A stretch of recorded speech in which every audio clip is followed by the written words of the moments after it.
Hi guys, in front of me is REALME GT NEO 3T, and let me show you how to locate IMEI and serial numbers on this device.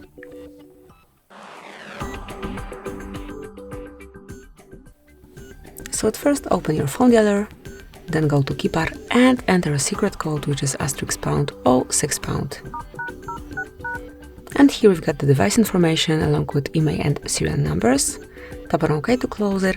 And then you can also find those numbers via settings. To do it, enroll in the list of all apps and go to the settings. Now find and select about device, and here go to status. And you can smoothly read serial and IMEI numbers right here. So that would be all. This is it. Thank you for watching. Please subscribe our channel and leave the thumbs up.